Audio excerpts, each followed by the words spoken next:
Chapter 6, Department of State. Chiron K. Skinner. The U.S. Department of State's mission is to bilaterally, multilaterally, and regionally implement the President's foreign policy priorities, to serve U.S. citizens abroad, and to advance the economic, foreign policy, and national security interests of the United States. Since the U.S. founding, the Department of State has been the American government's designated tool of engagement with foreign governments and people throughout the world. Country names, borders, leaders, technology, and people have changed in the more than 2 centuries since the founding, but the basics of diplomacy remain the same.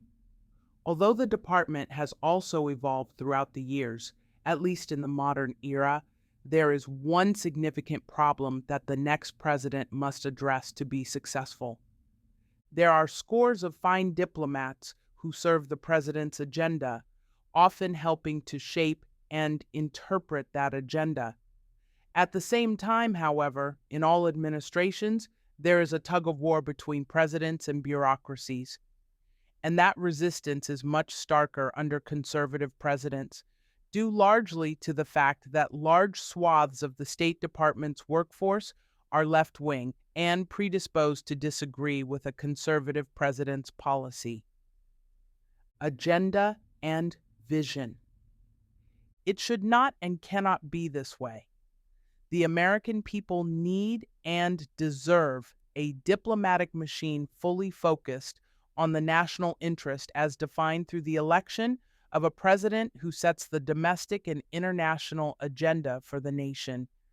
The next administration must take swift and decisive steps to reforge the department into a lean and functional diplomatic machine that serves the president and thereby the American people. Below is the basic but essential roadmap for achieving these repairs. History and context. Founded in 1789, the Department of State was one of the first cabinet-level agencies in the new American government. The first Secretary of State, Thomas Jefferson, oversaw a small staff, diplomatic posts in London and Paris, and 10 consular posts. Today, the Department of State has almost 80,000 total employees, including 13,917 Foreign Service employees and 11,683 Civil Service employees in 275 embassies, consulates, and other posts around the world. In theory, the State Department is the principal agency responsible for carrying out the President's foreign policy and representing the United States in other nations and international organizations. To the extent consistent with presidential policy and federal law, the department also supports U.S. citizens and businesses in other nations and vets foreign nationals seeking temporary or permanent entrance to the United States. The State Department also provides humanitarian, security, and other assistance to non-U.S. populations in need, and otherwise advances and supports U.S. national interests abroad. Properly led, the State Department can be instrumental for communicating and implementing a foreign policy vision that best serves American citizens. As the U.S. Commission on National Security 21st Century, the Hart-Rudman Commission, observed more than 20 years ago, the State Department is a crippled institution suffering from an ineffective organizational structure in which regional and functional policies do not serve integrated goals, and in which sound management, accountability, and leadership are lacking. Unfortunately, this critique remains accurate. The State Department's failures are not due to a lack of resources. As one expert has observed, the department has significantly more at its disposal than's the case at the end of the Cold War in the mid-1990s and at the height of the Iraq and Afghanistan wars. A major source, if not the major source, of the State Department's ineffectiveness lies in its institutional belief that it is an independent institution that knows what is best for the United States, sets its own foreign policy, and does not need direction from an elected president. The next president can make the State Department more effective by providing a clear foreign policy vision, selecting political officials and career diplomats that will enthusiastically turn that vision into a policy agenda, and firmly supporting the State Department as it makes the necessary institutional adjustments. Political leadership and bureaucratic leadership and support. Focusing the State Department on the needs and goals of the next president will require the president's hand-picked political leadership, as well as foreign service and civil service personnel who share the president's vision and policy agendas, to run the department. This can be done by taking these steps at the outset of the next administration. Exert leverage during the confirmation process. Notwithstanding the challenges and slowness of the modern U.S. Senate confirmation process, the next president can exert leverage on the Senate if he or she is willing to place State Department appointees directly into those roles, pending confirmation. Doing so would both ensure that the department has immediate senior political leadership and would force the Senate to act on nominees' appointments instead of being allowed to engage in dilatory tactics that cripple the State Department's functionality for weeks, months, or even years. Assert leadership in the appointment process. The next administration should assert leadership over and guidance to the State Department by placing political appointees in positions that do not require Senate confirmation, including senior advisors, principal deputy assistant secretaries, and deputy assistant secretaries. Given the department's size, the next administration should also increase the number of political appointees to manage it. To the extent possible, all non-confirmed senior appointees should be selected by the president-elect's transition team or the new president's Office of Presidential Personnel, depending on the timing of selection, and be in place the first day of the administration. No one in a leadership position on the morning of January 20th should hold that position at the end of the day. These recommendations do not imply that foreign service and civil service officials should be excluded from key roles. It is hard to imagine a scenario in which they are not immediately relevant to the transition of power. The main suggestion here is that as many political appointees as possible should be in place at the start of a new administration. Support and train political appointees. The Secretary of State should use his or her office and its resources to ensure regular coordination among all political appointees, which should take the form of strategy meetings, trainings, and other events. The Secretary should also take reasonable steps to ensure that the State Department's political appointees are connected to other departments' political appointees, which is critical for cross-agency effectiveness and morale. The Secretary should capitalize on the more experienced political appointees by using them as the foundation for a mentorship program for less experienced political appointees.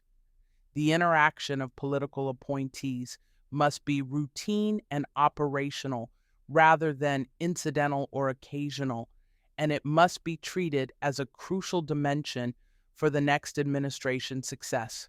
Maximize the value of career officials. Career foreign service and civil service personnel can and must be leveraged for their expertise and commitment to the president's mission. Indeed, the State Department has thousands of employees with unparalleled linguistic, cultural, policy, and administrative skills, and large numbers of them have been an enormous resource to the secretaries of state under which they have served. The secretary must find a way to make clear to career officials that despite prior history and modes of operation, they need not be adversaries of a conservative president, secretary of state, or the team of political appointees. Reboot ambassadors worldwide. All ambassadors are required to submit letters of resignation at the start of a new administration. Previous Republican administrations have accepted the resignations of only the political ambassadors and allowed the Foreign Service ambassadors to retain their posts, sometimes for months or years, into a new administration. The next administration must go further. It should both accept the resignations of all political ambassadors and quickly review and reassess all career ambassadors. This review should commence well before the new administration's first day. Ambassadors in countries where U.S. policy or posture would substantially change under the new administration, as well as any who have evinced hostility toward the incoming administration or its agenda, should be recalled immediately. The priority should be to put in place new ambassadors who support the president's agenda among political appointees, foreign service officers, and civil service personnel, with no predetermined percentage among these categories. Political ambassadors with strong personal relationships with the president should be prioritized for key strategic posts such as Australia, Japan, the United Kingdom, the United Nations, and the North Atlantic Treaty Organization, NATO. Righting the ship. Ensuring the State Department is accountable for serving American citizens. First, will require, at a minimum, that the following steps be implemented immediately. Review retroactively. Before inauguration, the President-elect's Department Transition Team should assess every aspect of State Department negotiations and funding commitments. Upon inauguration, the Secretary of State should order an immediate freeze on all efforts to implement unratified treaties and international agreements, allocation of resources, foreign assistance disbursements, domestic and international contracts and payments, hiring and recruiting decisions, etc., pending a political appointee-driven review to ensure that such efforts comport with the new administration's policies. The quality of this review is more important than speed. The posture of the department during this review should be an unwavering desire to prioritize the American people, including a recognition that the federal government must be a diligent steward of taxpayer dollars. Implement repair. The State Department must change its handling of international agreements to restore constitutional governance. Under prior administrations, unnecessary institutional factors in the department caused numerous logistical challenges in negotiating, approving, and implementing treaties and agreements. This is particularly true under the Biden administration. For example, under the Biden administration, the State Department was considered sufficiently unreliable in terms of alignment and effectiveness, such that its political leadership invoked its Circular 175, C-175 authority to delegate its diplomatic capacity to other agencies, such as the Department of Homeland Security. At time of publication, the State Department is negotiating or seeking to negotiate large-scale sovereignty-eroding agreements that could come at considerable economic and other costs to the American people. Although such agreements should be evaluated and approved as are treaties, the Biden administration is likely to simply call them agreements. The Biden State Department not only approves but also enforces treaties that have not been ratified by the U.S. Senate.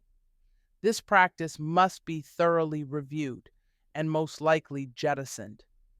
The next president should recalibrate how the State Department handles treaties and agreements, primarily by restoring constitutionality to these processes. He or she should direct the Secretary of State to freeze any ongoing treaty or international agreement negotiations and assess whether those efforts align with the new president's foreign policy direction. The next administration should also direct the Secretary to order an immediate stand down on enforcement of any treaties that have not been ratified by the Senate, and order a thorough review of the degree to which such enforcement has impacted the department's functions, policies, and use of resources. The Secretary of State, in cooperation with the Office of the Attorney General and the White House Counsel's Office, should also conduct a review to identify agreements that are really treaty commitments within the ordinary public meaning of the Constitution and suspend compliance pending presidential transmittal of those agreements to the Senate for advice and consent. The next administration should also move to withdraw from treaties that have been under Senate consideration for 20 years or more, with the understanding that those treaties are unlikely to be ratified. Under circumstances in which ratification of a stale treaty before the Senate still serves national interests, the treaty letter of transmittal and submission should be updated for current circumstances. The Secretary of State must revoke most outstanding C-175 authorities that have been granted to other agencies during previous administrations, although such revocations should be closely coordinated with the White House for logistical reasons. Coordinate with other agencies.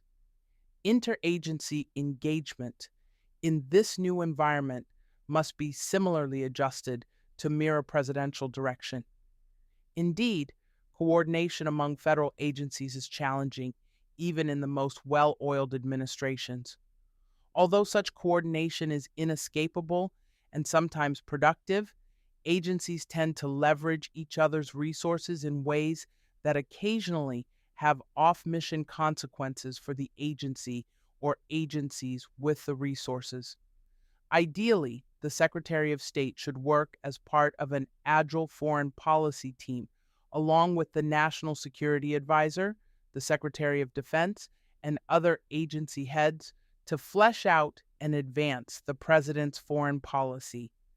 Bureaucratic stovepipes of the past should be less important than commitment to and achievement of the President's foreign policy agenda. The State Department's role in these interagency discussions must reflect the President's clear direction and disallow resources and tools to be used in any way that detracts from the presidentially directed mission. Coordinate with Congress.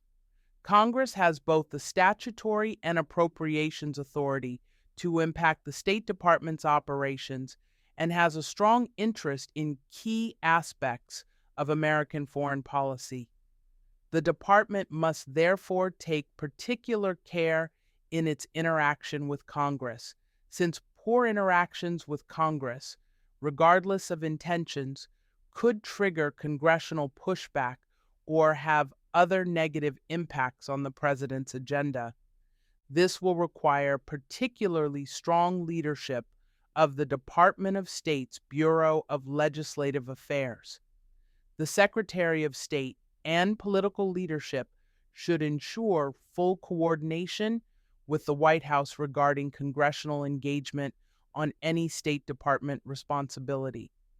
This may lead to, for example, the President authorizing the State Department to engage with members of Congress and relevant committees on certain issues, including statutorily designated congressional consultations, but to remain radio silent on volatile or designated issues on which the White House wants to be the primary or only voice.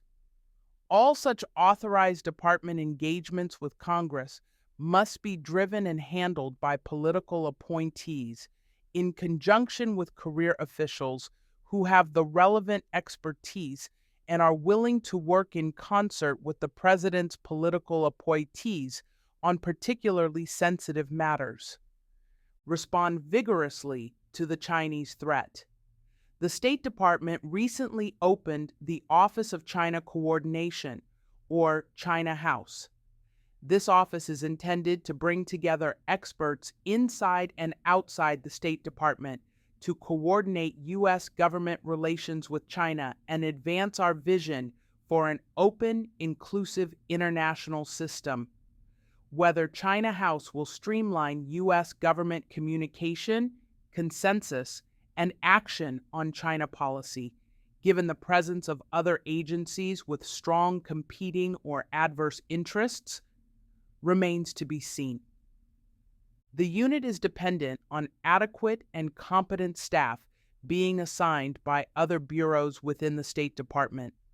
Nonetheless, the concept is one a Republican administration should support mutatis mutandis.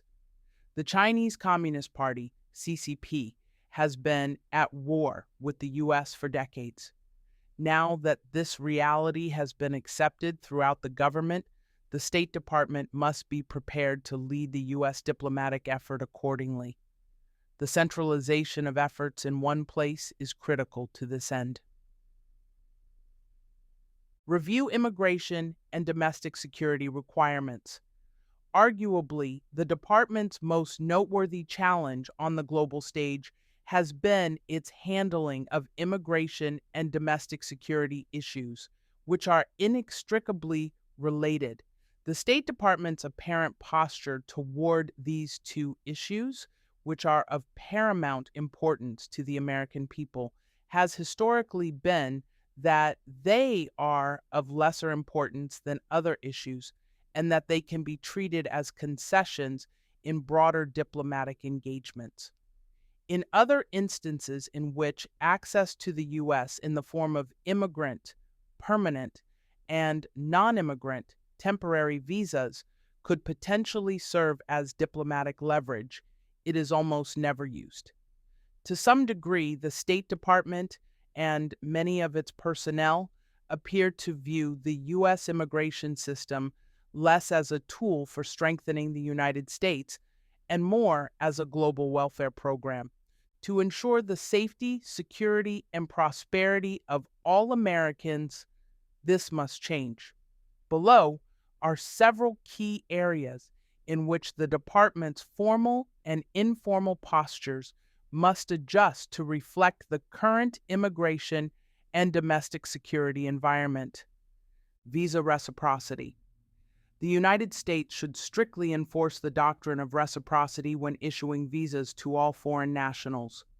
For too long, the U.S. has provided virtually unfettered access to foreign nationals from countries that do not respond in kind, including countries that are actively hostile to U.S. interests and nationals.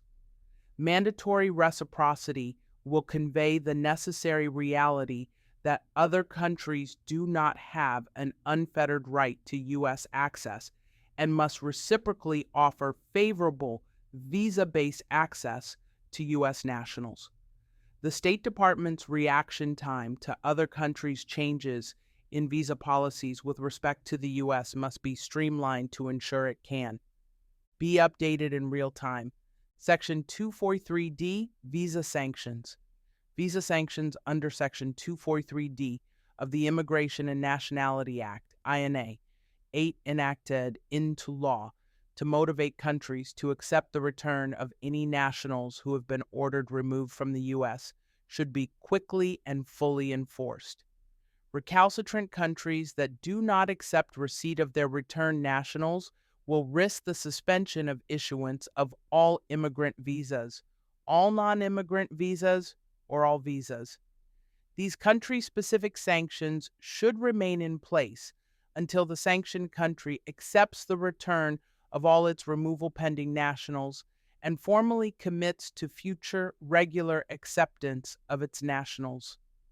Black-letter implementation of this law will demonstrate a heretofore lacking seriousness to the international community that other nations must respect U.S. immigration laws and work with federal authorities to accept returning nationals or lose access to the United States. Right-sizing refugee admissions. The Biden administration has engineered what is nothing short of a collapse of U.S. border security and interior immigration enforcement. This administration's humanitarian crisis, which is arguably the greatest humanitarian crisis in the modern era, one which has harmed Americans and foreign nationals alike, will take many years and billions of dollars to fully address. One casualty of the Biden administration's behavior will be the current form of the U.S. Refugee Admission Program, U.S. RAP. The federal government's obligation to shift national security essential screening and vetting resources to the forged border crisis will necessitate an indefinite curtailment of the number of U.S. RAP refugee admissions.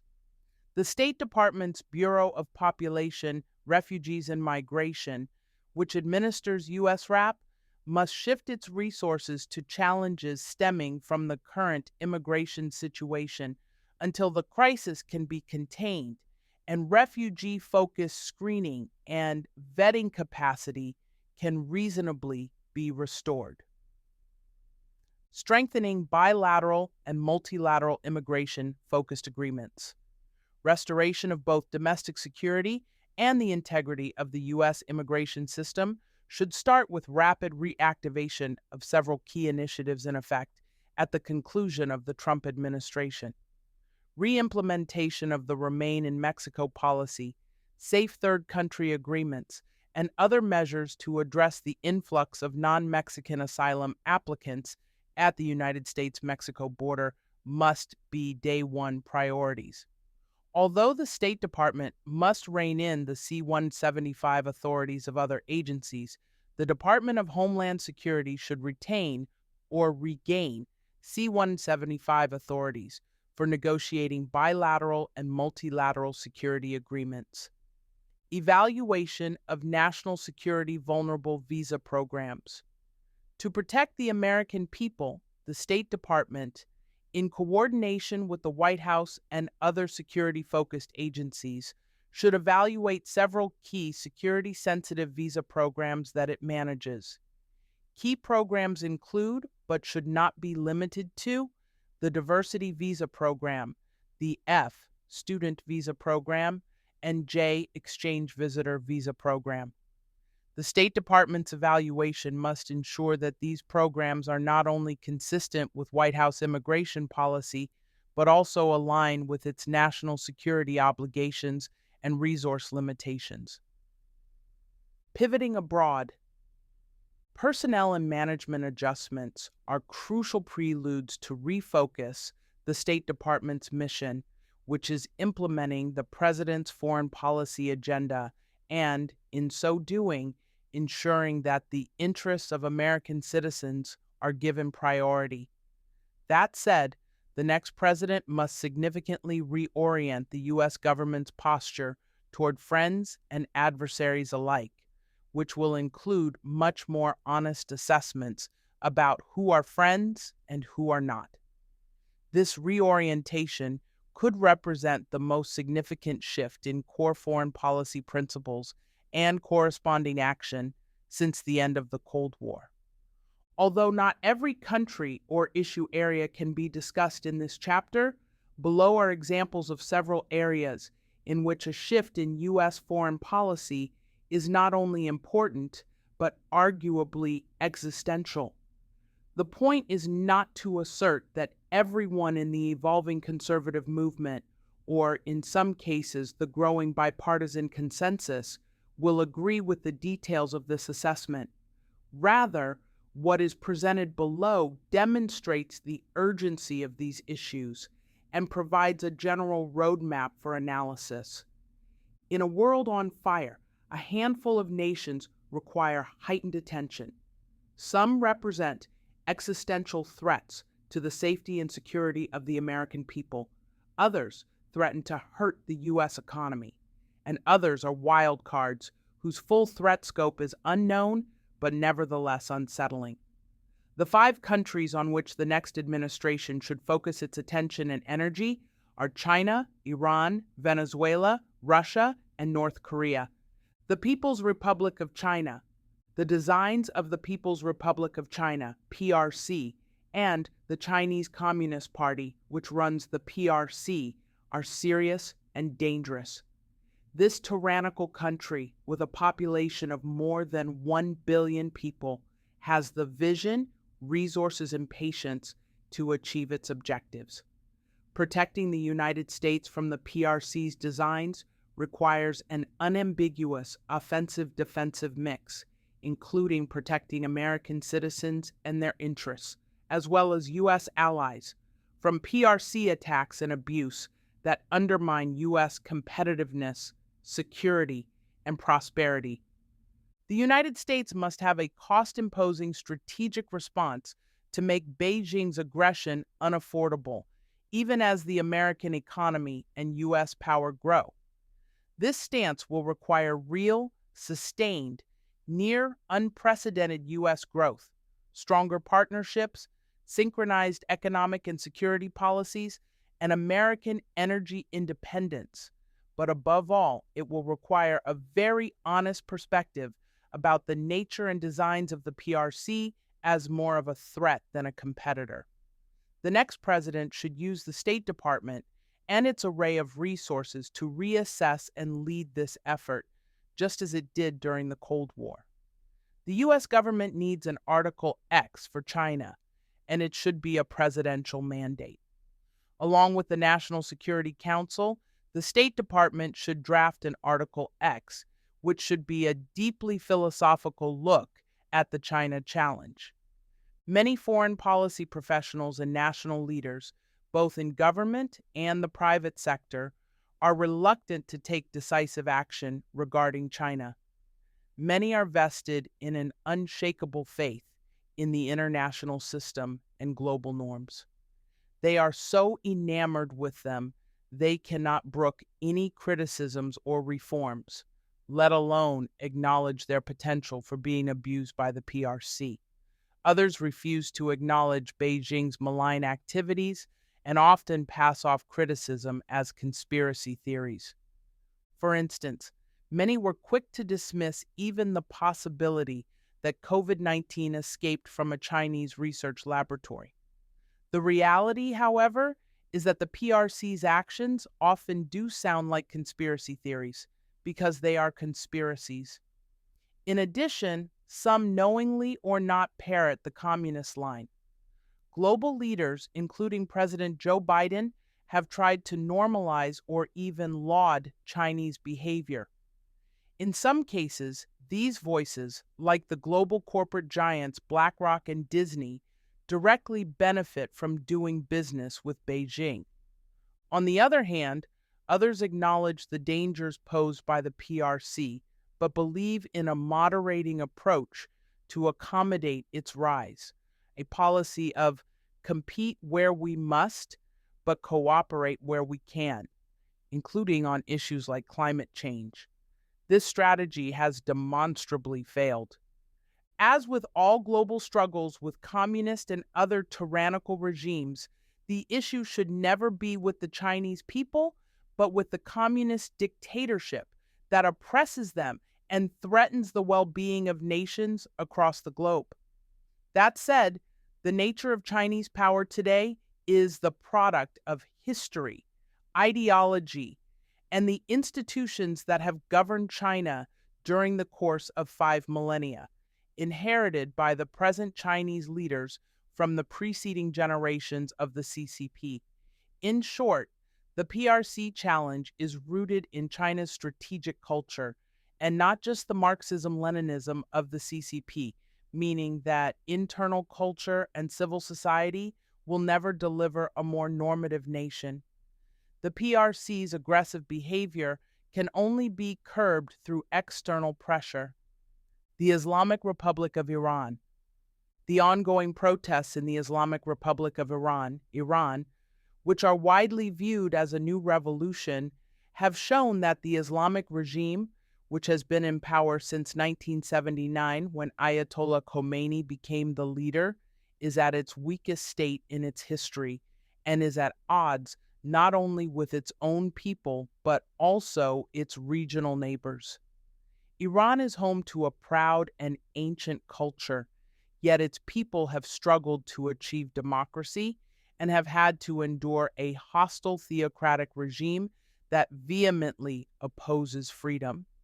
The time may be right to press harder on the Iranian theocracy, support the Iranian people, and take other steps to draw Iran into the community of free and modern nations. Unfortunately, the Obama and Biden administrations have propped up the brutal Islamist theocracy that has hurt the Iranian people and threatened nuclear war.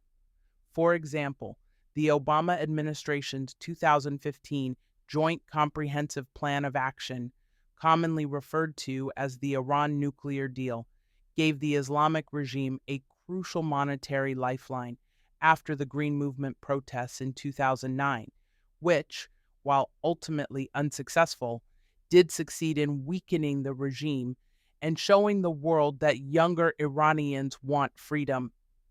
Instead of pressuring the Iranian theocracy to move toward democracy, the Obama administration threw the brutal regime an economic lifeline by giving hundreds of billions of dollars to the Iranian government and providing other sanctions relief. This economic relief did not moderate the regime, but emboldened its brutality, its efforts to expand its nuclear weapons programs, and its support for global terrorism. Former President Obama has admitted his lack of support for the Green Movement during his administration was an error and blamed it on poor advisors. Yet those same advisors are involved with the Biden administration's insistence on reducing pressure on the theocracy and resurrecting a nuclear deal. The next administration should neither preserve nor repeat the mistakes of the Obama and Biden administrations. The correct future policy for Iran is one that acknowledges that it is in U.S. national security interests, the Iranian people's human rights interests, and a broader global interest in peace and stability for the Iranian people to have the democratic government they demand.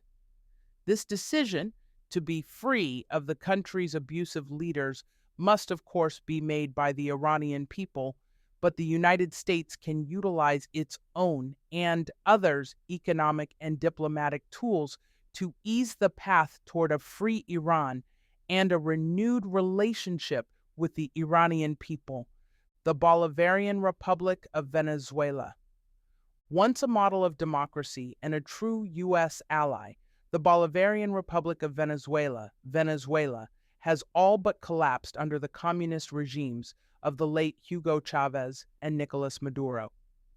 In the 24 years since Hugo Chavez was first elected Venezuelan president in 1999, the country has violently cracked down on pro-democracy citizens and organizations, shattered its once oil-rich economy, empowered domestic criminal cartels, and helped fuel a hemispheric refugee crisis.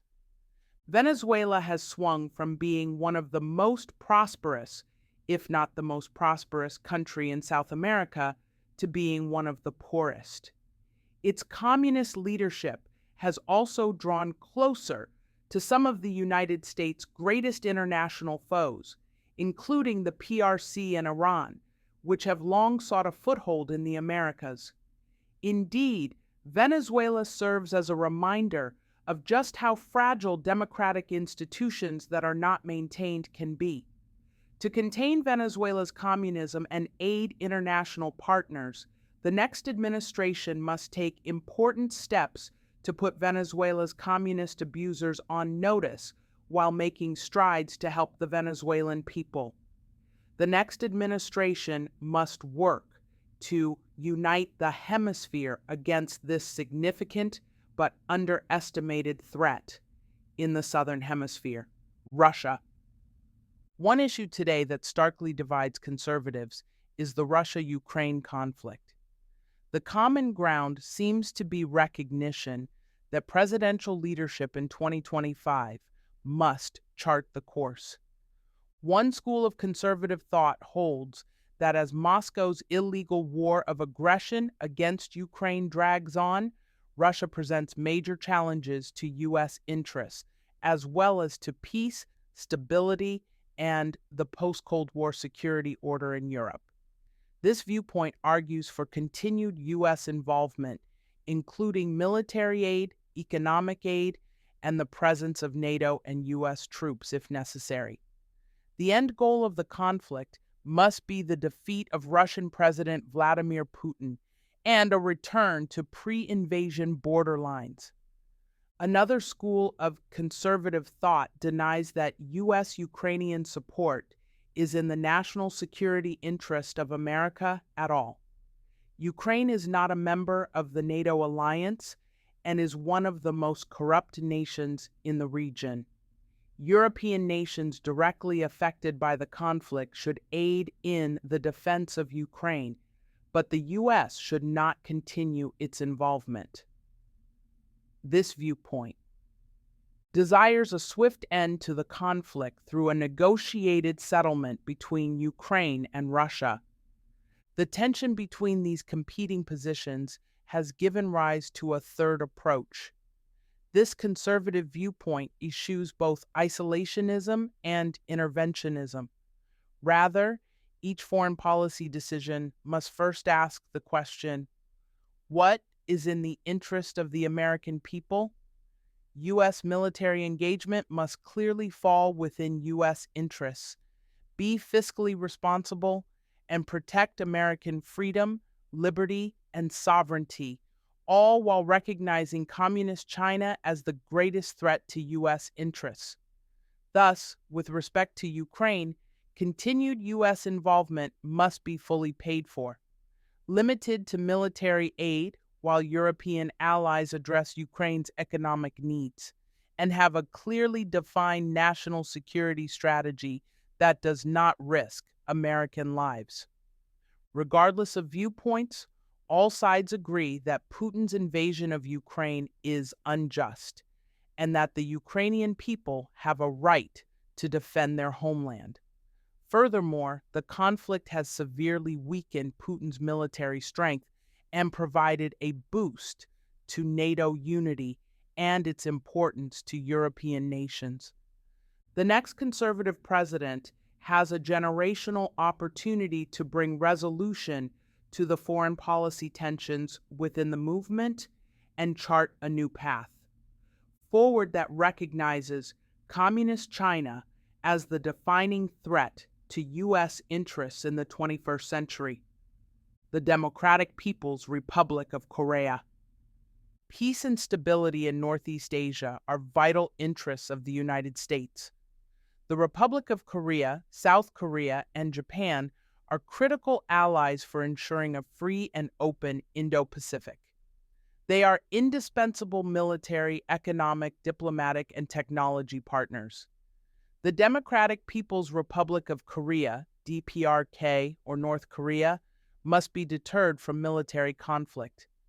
The United States cannot permit the DPRK to remain a de facto nuclear power with the capacity to threaten the United States or its allies.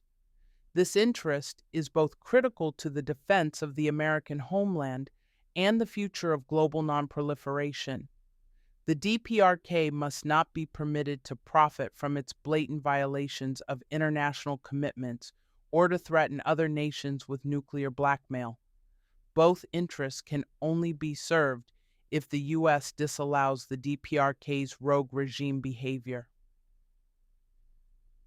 Other international engagements. Western Hemisphere. The United States has a vested interest in a relatively united and economically prosperous Western Hemisphere.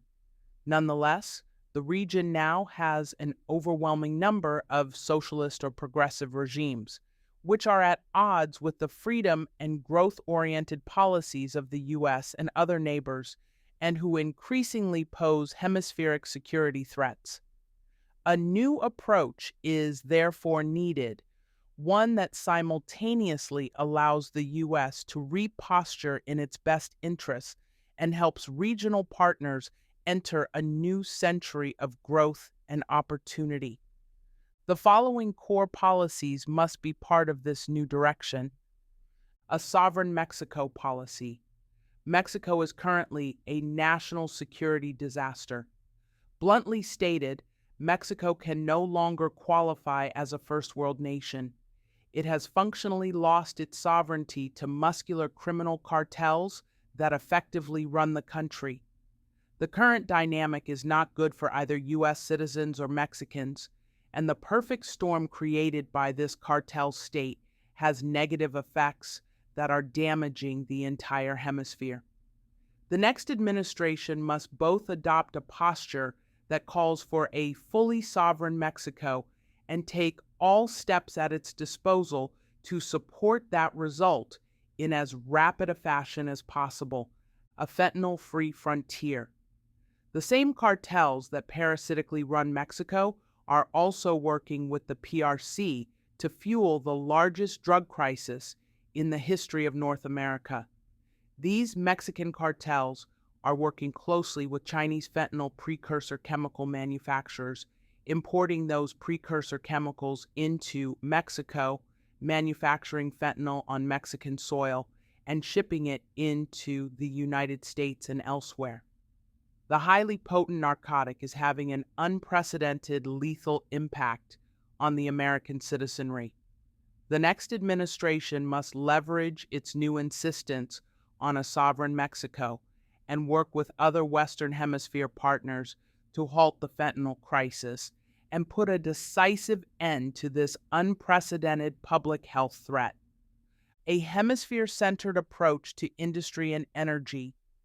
The next administration has a golden opportunity to make key economic changes that will not only provide tremendous economic opportunities for Americans, but will also serve as an economic boon to the entire Western Hemisphere.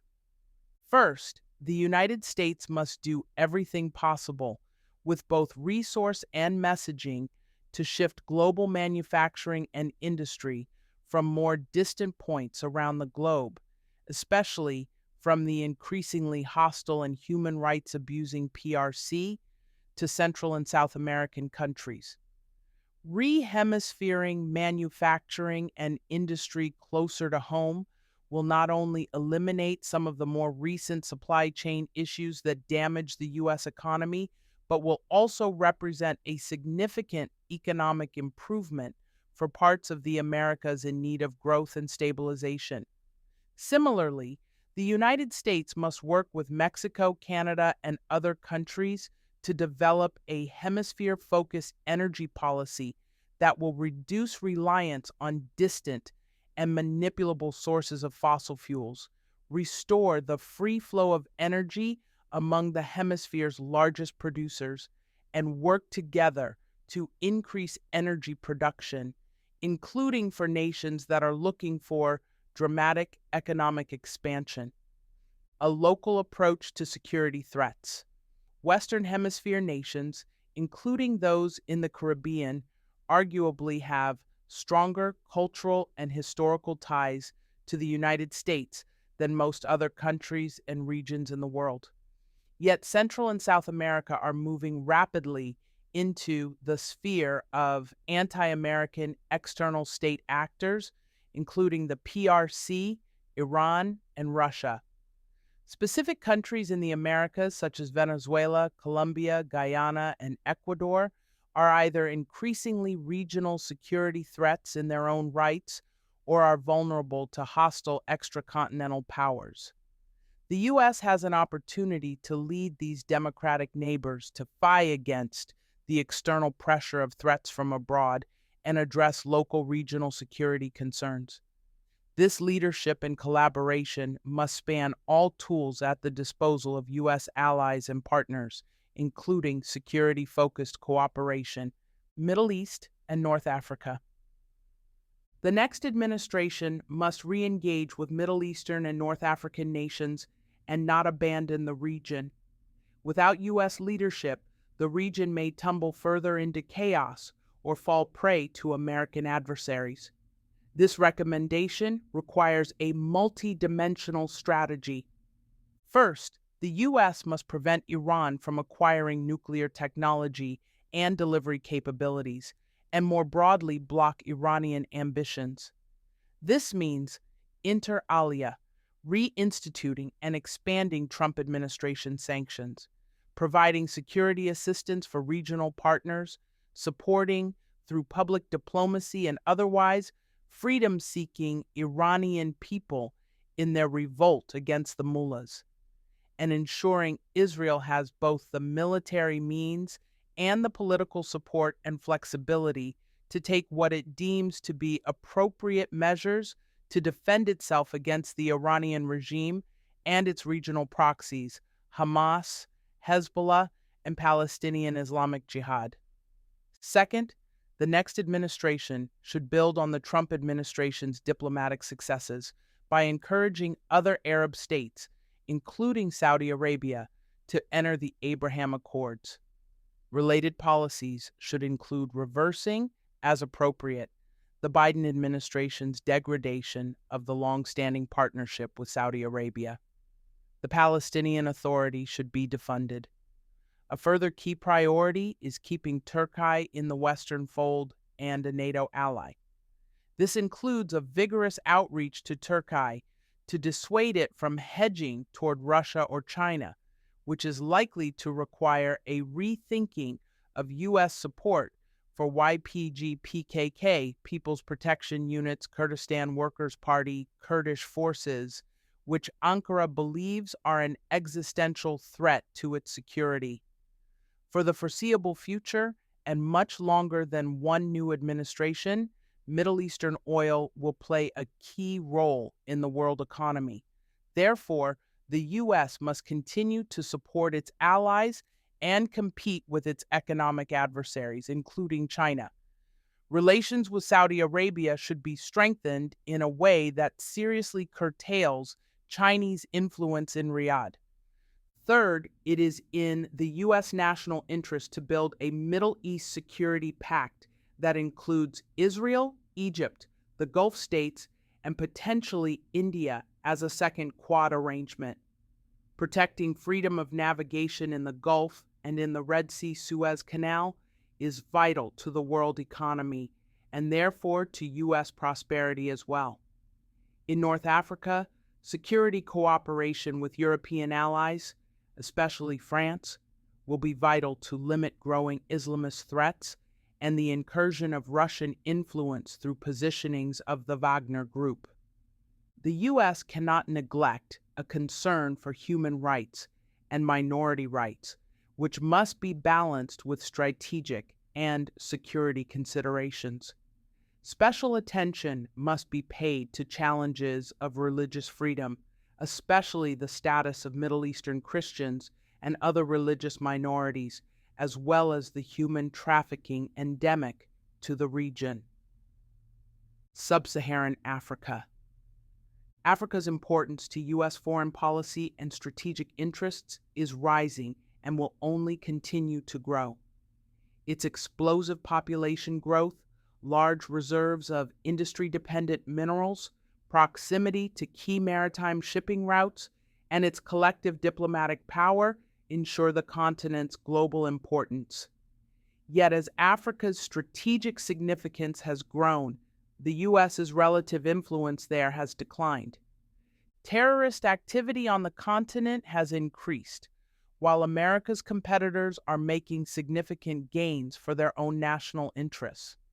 The PRC's companies dominate the African supply chain for certain minerals critical to emerging technologies. African nations comprise major country bloc elements that shield the PRC and Russia from international isolation for their human rights abuses, and African nations staunchly support PRC foreign policy goals on issues such as Hong Kong occupation, South China Seas, dispute arbitration, and Taiwan. The new administration can correct this strategic failing of existing policy by prioritizing Africa and by undertaking fundamental changes in how the United States works with African nations. At a bare minimum, the next administration should shift strategic focus from assistance to growth, reorient the focus of U.S. overseas development assistance away from standalone humanitarian development aid and toward fostering free market systems in African countries by incentivizing and facilitating U.S. private sector engagement in these countries. Development aid alone does little to develop countries and can fuel corruption and violent conflict. While the United States should always be willing to offer emergency and humanitarian relief, both U.S. and African long term interests are better served by a free market based private, growth focused strategy to Africa's economic challenges. Counter malign Chinese activity on the continent.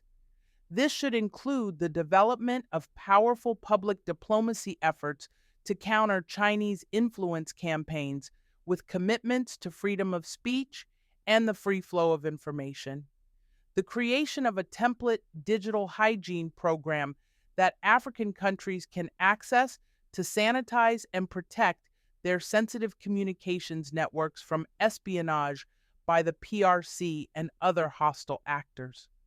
The recognition of Somaliland statehood as a hedge against the U.S.'s deteriorating position in Djibouti, and a focus on supporting American companies involved in industries important to U.S. national interests or that have a competitive advantage in Africa. Counter the furtherance of terrorism. African country-based terrorist groups like Boko Haram may currently lack the capability to attack the United States, but at least some of them would eventually try, if allowed, to consolidate their operations and plan such attacks.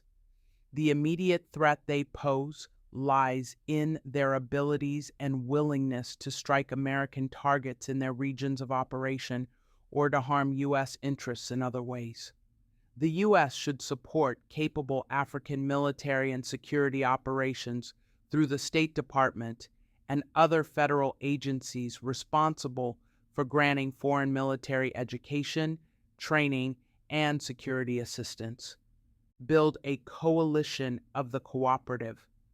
Rather than thinning limited federal resources by spreading funds across all countries, including some that are unsupportive or even hostile to the United States, the next administration should focus on those countries with which the U.S. can expect a mutually beneficial relationship. After being designated focus countries by the State Department, such nations should receive a full suite of American engagement. That said, the next administration should still maintain a baseline level of contact, even with those countries with which it has less than fruitful relationships, in order to encourage positive developments and to be in position to seize unexpected diplomatic opportunities as they arise. Focus on core diplomatic activities and stop promoting policies birthed in the American culture wars. African nations are particularly and reasonably non-receptive to the U.S. social policies such as abortion and pro-LGBT initiatives being imposed on them. The United States should focus on core security, economic, and human rights engagement with African partners and reject the promotion of divisive policies that hurt the deepening of shared goals between the U.S. and its African partners. Europe. American foreign policy has long benefited from cooperation with the countries of Europe, generally the EU, and any conservative administration should build on this resource. Yet the transatlantic relationship is complex, with security, trade, and political dimensions. First, the Europe, Eurasia, and Russia region is made up of relatively wealthy and technologically advanced societies that should be expected to bear a fair share of both security needs and global security architecture. The United States cannot be expected to provide a defense umbrella for countries unwilling to contribute appropriately. At stake after 2024 will be examining the status of the Wales Pledge of 2% of gross domestic product toward defense by NATO members. The new administration will also want to encourage nations to exceed that pledge. Second, transatlantic trade is a significant part of the global economy, and it is in the U.S. national interest to amplify it, especially because this means weaning Europe of its dependence on China. However, there are also transatlantic trade tensions that disturb the U.S. EU relationship and that have been evident across administrations. The U.S. must undertake a comprehensive review of trade arrangements between the EU and the United States to assure that U.S. businesses are treated fairly and to build productive reciprocity. Outside the EU, trade with the post Brexit UK needs urgent development before London slips back into the orbit of the EU. Third, in the wake of Brexit, EU foreign policy now takes place without UK input, which disadvantages the United States, given that the UK has historically been aligned with many US positions. Therefore, U.S. diplomacy must be more attentive to inner EU developments while also developing new allies inside the EU, especially the Central European countries on the eastern flank of the EU, which are most vulnerable to Russian aggression. South and Central Asia. Many key American interests and responsibilities are found in South and Central Asia, specifically continuing to advance the bilateral relationship with India to mutual benefit is a crucial objective for U.S. policy. India plays a crucial role in countering the Chinese threat and securing a free and open Indo-Pacific. It is a critical security guarantor for the key routes of air and sea travel linking East and West, and an important emerging U.S. economic partner. For instance, the 2019 Department of Defense Indo-Pacific Strategy Report noted that the Indian Ocean area is at the nexus of global trade and commerce, with nearly half of the world's 90,000 commercial vessels and two-thirds of global oil trade traveling through its sea lanes. The region boasts some of the fastest-growing economies on Earth. Meanwhile, the threat of transnational terrorism remains acute. The humiliating withdrawal of U.S. troops from Afghanistan after a 20-year military campaign has created new challenges. It has provided an opportunity to reset the deeply troubled U.S.-Pakistan relationship and reassess U.S. counterterrorism strategy in the region. The long-standing India-Pakistan rivalry and tensions regarding the disputed territory of Kashmir continue to pose risks to regional stability, especially because both countries are nuclear powers. The State Department's role in strengthening the regional security and economic framework linking the U.S. and India is crucial. In addition, the department has important functional responsibilities in dealing with a range of threats, from nuclear proliferation to transnational proliferation. While American statecraft should also seek to improve bilateral relations throughout the region, U.S. policy must be clear-eyed and realistic about the perfidiousness of the Taliban regime in Afghanistan and the military political rule in Pakistan. There can be no expectation of normal relations with either. The priority for statecraft is advancing the U.S.-Indian role as a cornerstone of the Quad, a cooperative framework including the U.S., India, Japan, and Australia.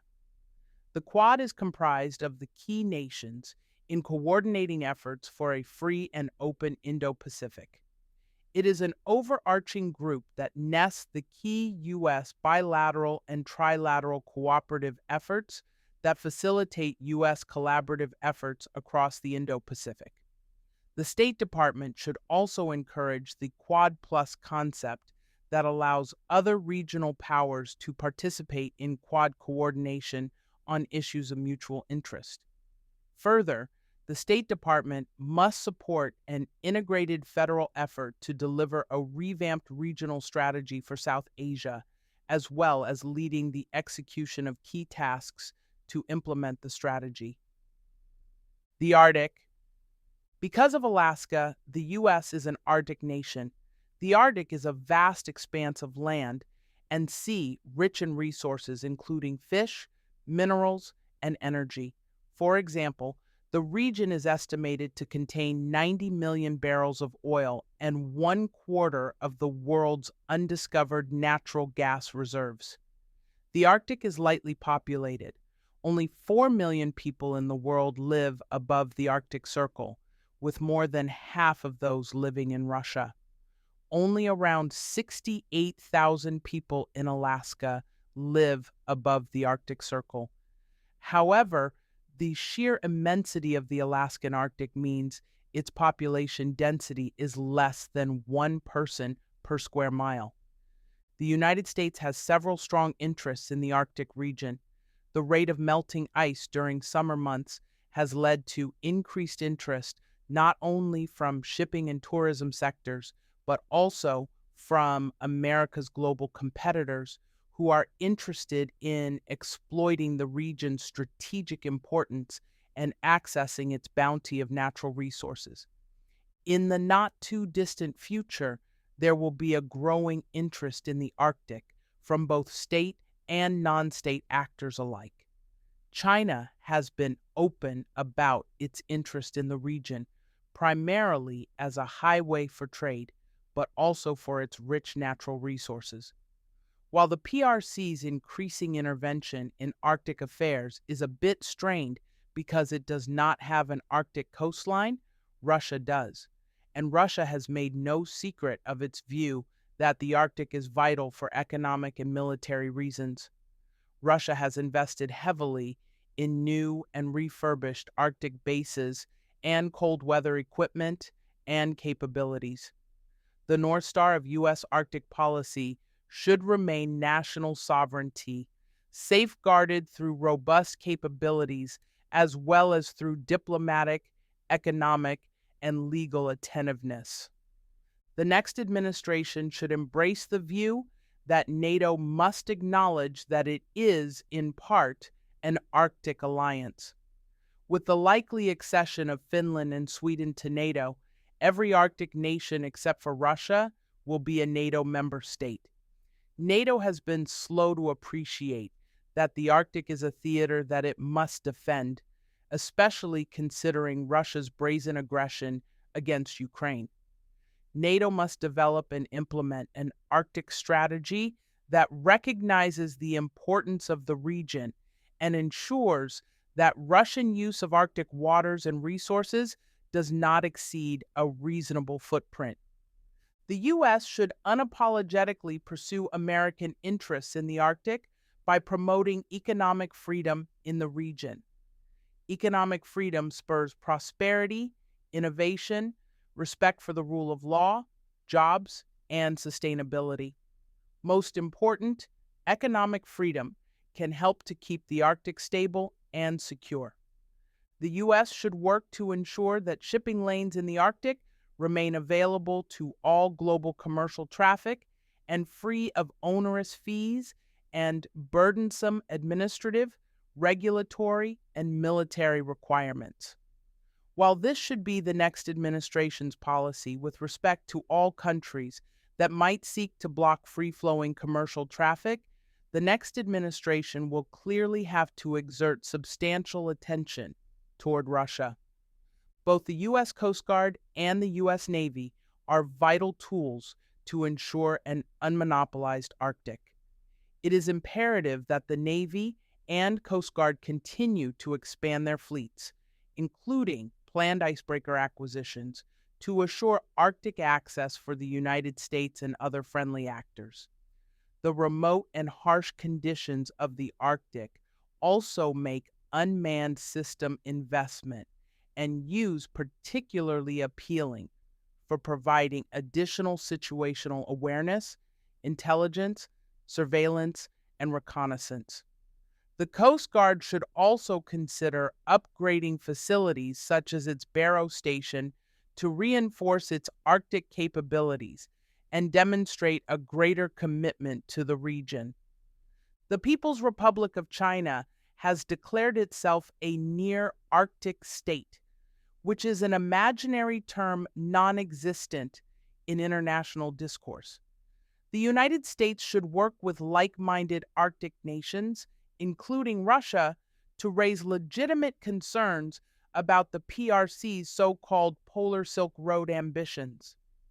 Concerning Greenland, the opening of a U.S. consulate in Nuuk is welcome.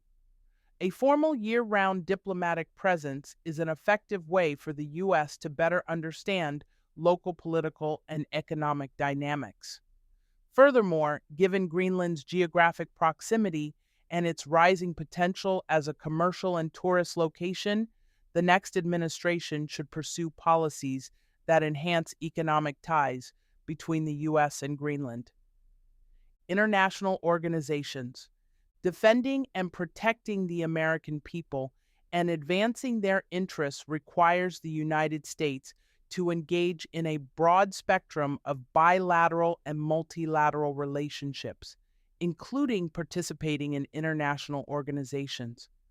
Working with other governments through international organizations like the United Nations, UN, can be tremendously useful. But membership in these organizations must always be understood as a means to attain defined goals rather than an end in itself. Engagement with international organizations is one relatively easy way for the U.S. to defend its interests and to seek to address problems in concert with other nations, but it is not the only option, and American diplomats should be clear-eyed about international organizations' strengths and weaknesses. When such institutions act against U.S. interests, the United States must be prepared to take appropriate steps in response, up to and including withdrawal. The manifest failure and corruption of the World Health Organization, WHO, during the COVID-19 pandemic is an example of the danger that international organizations pose to U.S. citizens and interests. The next administration must end blind support for international organizations. If an international organization is effective and advances American interests, the United States should support it. If an international organization is ineffective or does not support American interests, the United States should not support it. Those that are effective will still require constant pressure from U.S. officials to ensure that they remain effective. Serious consideration should also be given to withdrawal from organizations that no longer have value, quietly undermine U.S. interests or goals, or disproportionately rely on U.S. financial contributions to survive. The Trump administration's tough love approach to international organizations served American interests. For example, the Trump administration withdrew from or terminated funding for the United Nations Human Rights Council, the United Nations Educational, Scientific, and Cultural Organization, the United Nations Relief and Works Agency, and the WHO.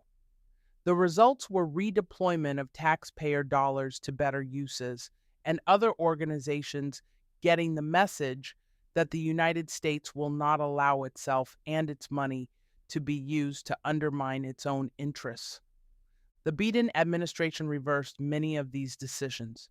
Currently, U.S. funding for international organizations is more than $16 billion in fiscal year 2021. A sharp increase from $10.8 billion in fiscal year 2015. Millions of American taxpayer dollars go to support policies and initiatives that hurt the United States and American citizens. The next administration should direct the Secretary of State to initiate a comprehensive cost benefit analysis of U.S. participation in all international organizations. This review should take into account long-standing provisions in federal law that prohibit the use of taxpayer dollars to promote abortion, population control, and terrorist activities, as well as other applicable restrictions on funding for international organizations and agencies with a view to withholding U.S. funds in cases of abuses. International organizations should not be used to promote radical social policies as if they were human rights priorities.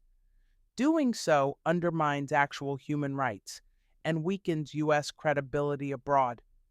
The next administration should use its voice, influence, votes, and funding in international organizations to promote authentic human rights and respect for sovereignty based on the binding international obligations contained in treaties that have been constitutionally ratified by the U.S. government.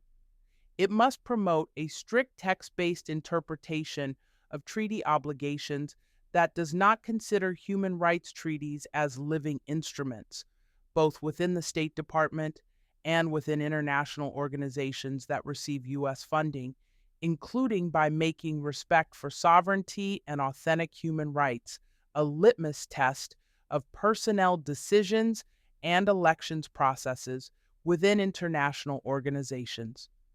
The U.S. Commission on Unalienable Human Rights focused on the primacy of civil and political rights in its inaugural report, which remains an important guidepost for bilateral and multilateral engagements on human rights. The Commission's report is a roadmap for revamping and re-energizing U.S. human rights policy and should be the basis for both structural and policy changes throughout the State Department.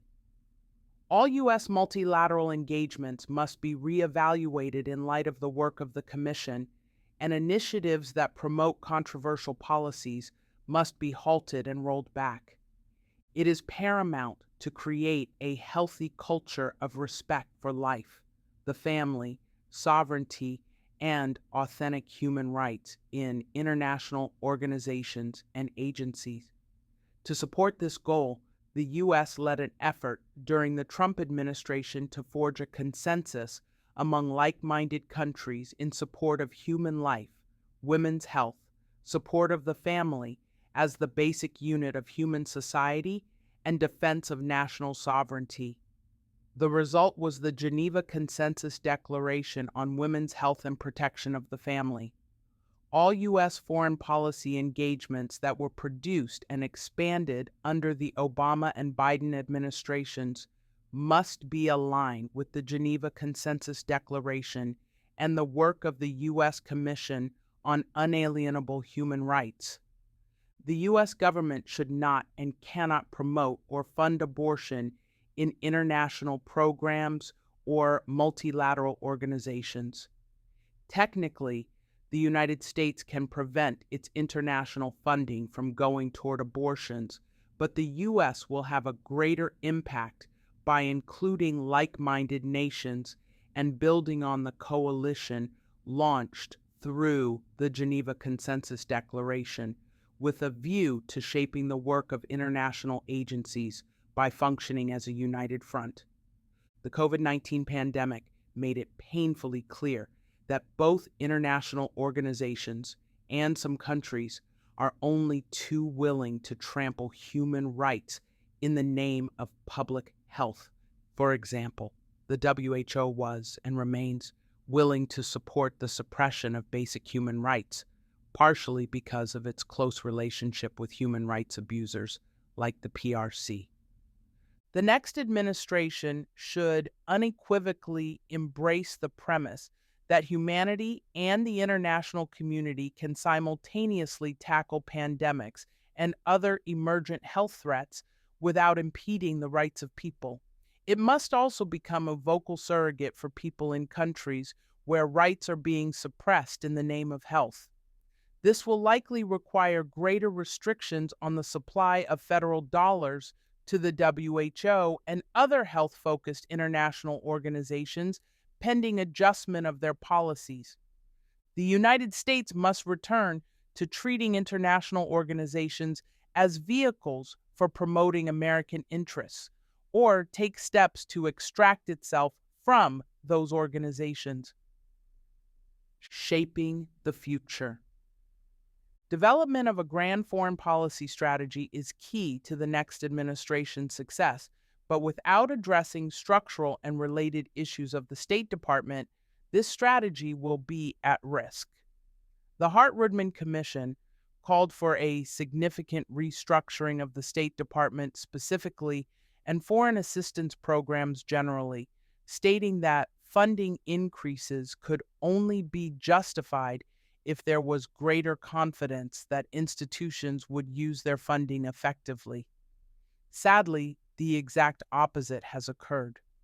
The State Department has metastasized in structure and resources, but neither the function of the department nor the use of taxpayer dollars has improved. The next administration can take steps to remedy these deficiencies. The State Department's greatest problem is certainly not an absence of resources. As noted, the department boasts tens of thousands of employees and billions of dollars of funding, including significant amounts of discretionary funding.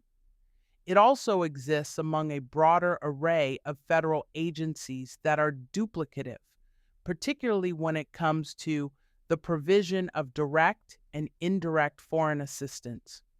Realistically, meaningful reform of the State Department will require significant streamlining. Below are some key structural and operational recommendations that will be essential for the next administration's success and which will lay crucial foundations for other necessary reforms. Develop a reorganization strategy.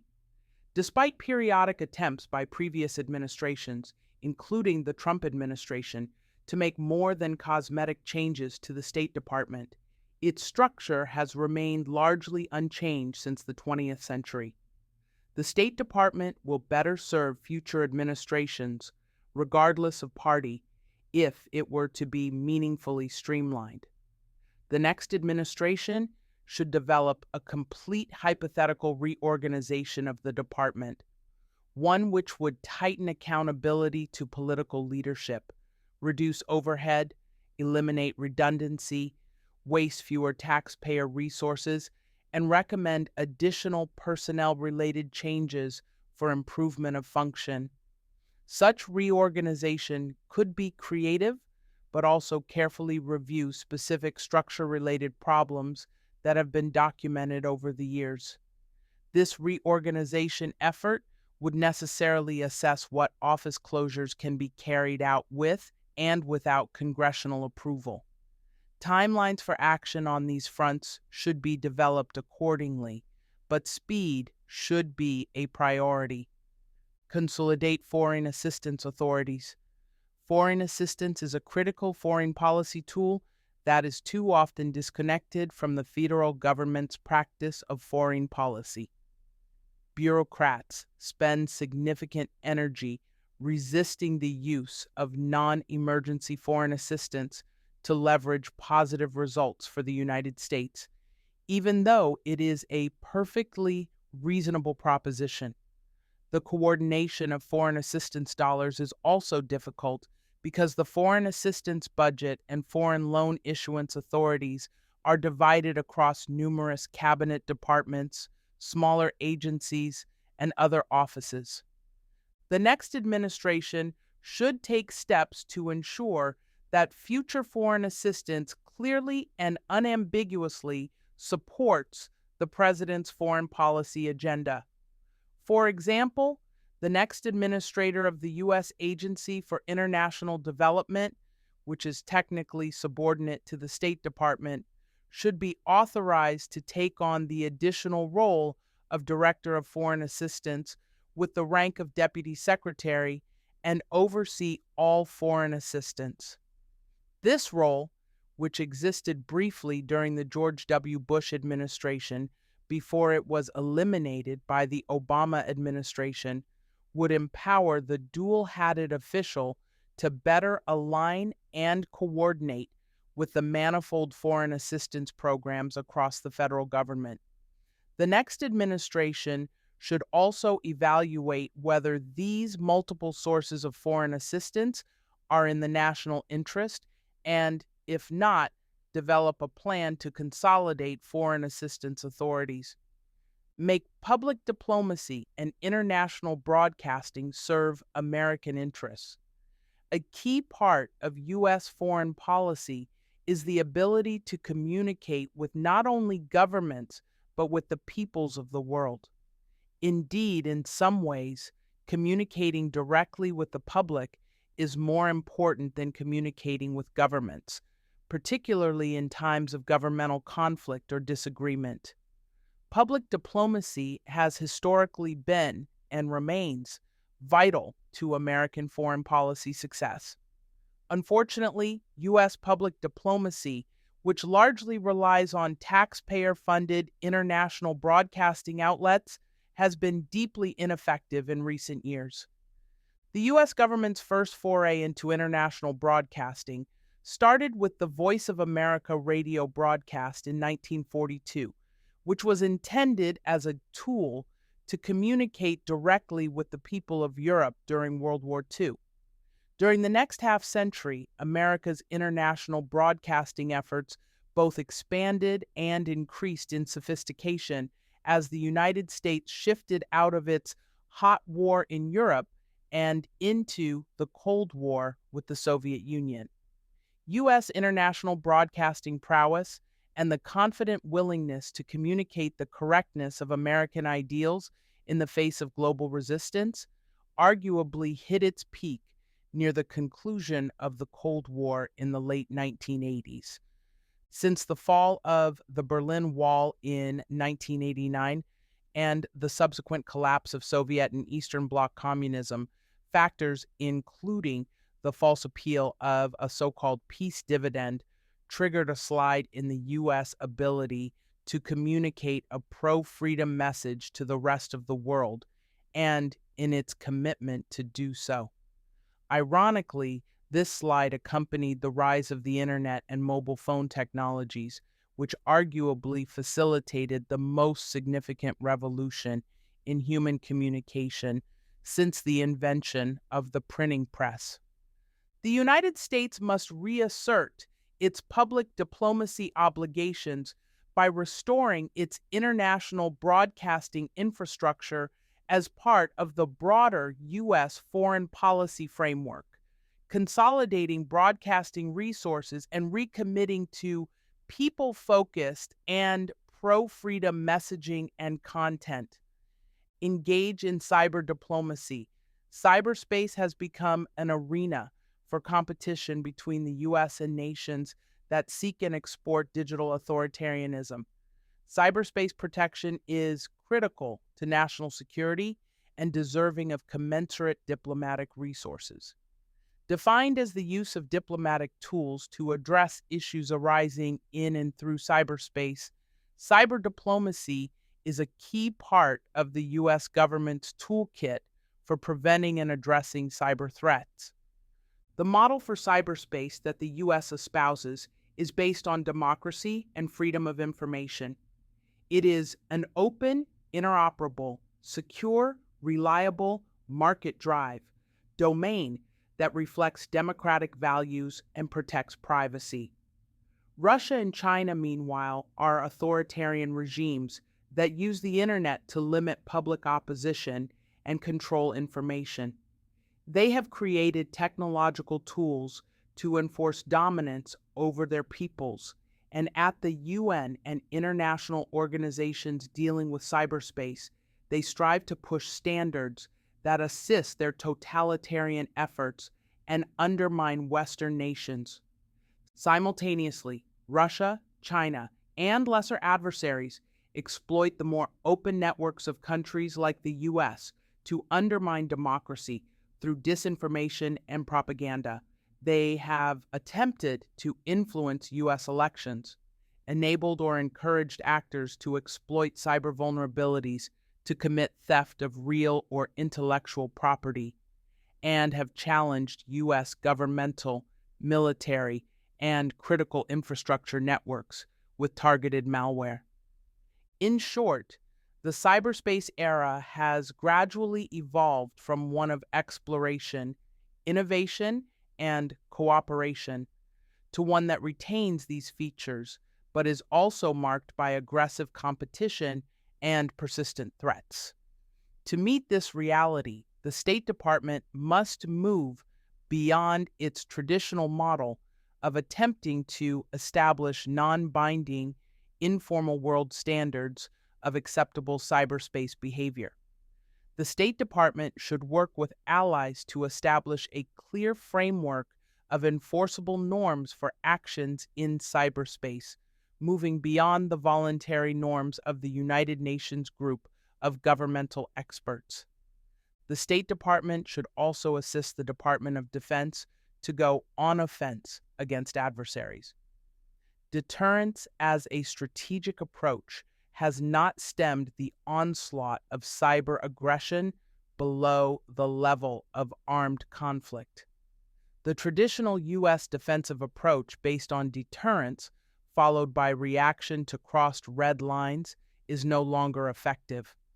Adversaries can evade this strategy through multiple tactical lines of action below the level of armed conflict, and such actions have a cumulative strategic effect. The State Department's role should be to work with allies and engage with adversaries when necessary to draw clear lines of unacceptable conduct.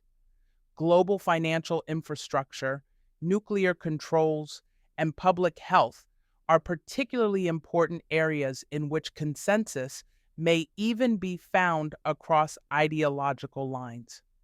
These mission-essential institutional initiatives should be joined with others to establish a presidentially directed and durable U.S. foreign policy. Conclusion. The next conservative president has the opportunity and the duty to restructure the creation and execution of U.S. foreign policy so that it is focused on his or her vision for the nation's role in the world. The policy ideas and reform recommendations outlined in this chapter provide guidance about how the State Department can contribute to this objective. In the main, this chapter refocuses attention away from the special interests and social experiments that are used in some quarters to capture U.S. foreign policy. The ideas and recommendations herein are premised on the belief that a rigorous adherence to the national interest is the most enduring foundation for U.S. grand strategy in the 21st century.